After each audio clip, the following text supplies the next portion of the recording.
यहाँ के एक स्कूल की टीचर हमारे पास आई थी, उन्होंने कहा कि जी आपने हमारे बच्चों को, वालिदैन आगे कहते हैं कि आऊज़ु बिल्लाहि मिनश शैतानिर रजीम, बड़ा मुश्किल किस्म का लफ्ज़ आप सिखाने पे लगे हुए हैं, तो बाद में सीख जाएंगे खुद ही 2-4 साल के बाद, अभी क्यों आप इन्हें सिखा रहे हैं। यूनाइटेड नेशन डेवलपमेंट प्रोजेक्ट का एक सेमिनार था, तो उधर कोई 17-18 स्पीकर्स थे, तो सारे लिबरल्स थे। गलती से उन्होंने मुझे भी बुला लिया बतौर स्पीकर 2 साल पहले। तो आगे जो 350-400 स्टूडेंट रिप्रेजेंटेटिव्स मुख्तलिफ यूनिवर्सिटीज़ के टॉपर्स जो बुलाए थे, उनका ताल्लुक भी कौम लिबरल से ही था। तो हुआ कुछ यूं कि पहले तो मैं सोच रहा था कि घुमा फिरा के बात की जाए और किसी तरीके से हाजिरी लगवा के बंदा चला जाए, क्योंकि पब्लिक उस तरह की थी नहीं कि वो हमारी बात को इम्पोर्टेंस देती या सुनती। लेकिन मैंने कहा आज पल्स चेक करते हैं इस आवाम की कि ये किस तरीके के लोग होते हैं। मैंने वही बातें की जो मैं मस्जिद में करता हूँ या मदरसे में करता हूँ या अपने तंजीम के दोस्तों के साथ करता हूँ। बिलीव यू मी, मुझे 10 गुना बेहतर रिस्पॉन्स वहाँ से मिला।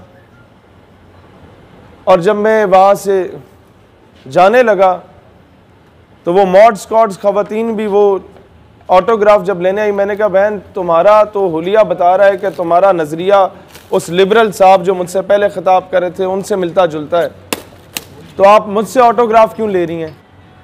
तो उसने कहा भाईजान कसूर तो अड्डा है, तुसा कभी सानू अप्रोच किया है, आप तो हमें लिबरल कह के नज़रअंदाज कर देते। एक यूनिवर्सिटी जहाँ पर मुझे दाखिला भी नहीं मिला था, इतने मेरे मार्क्स नहीं थे, वहाँ हम लोग 2 मरतबा बतौर मेहमान खसूसी गए उसी डिग्री में।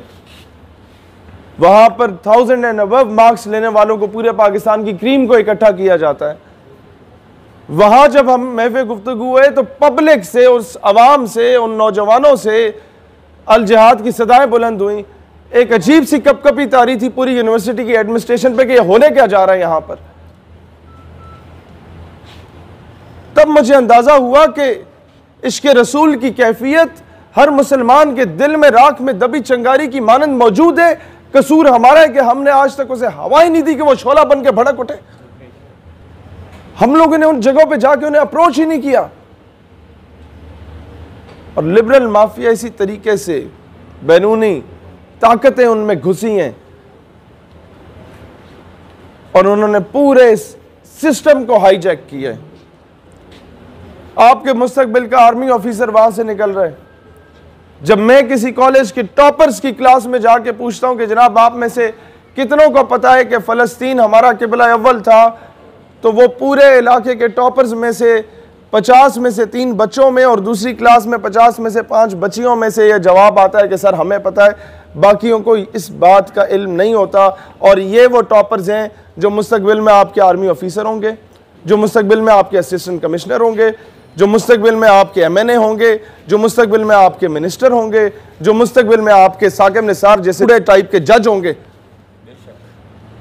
जब उन्हें उस बेसिक्स का ही नहीं पता, को फ़लस्तीन की बहन के सर से जब दुपट्टा खींचा जाएगा तो उसे तकलीफ तो नहीं होगी भाई, वो चाहे किसी मकाम या ओहदे पे पहुंच जाए, क्योंकि बाद में तो उसकी तबलीग करने वाला होगा क्यों नहीं, कोई भी नहीं होगा।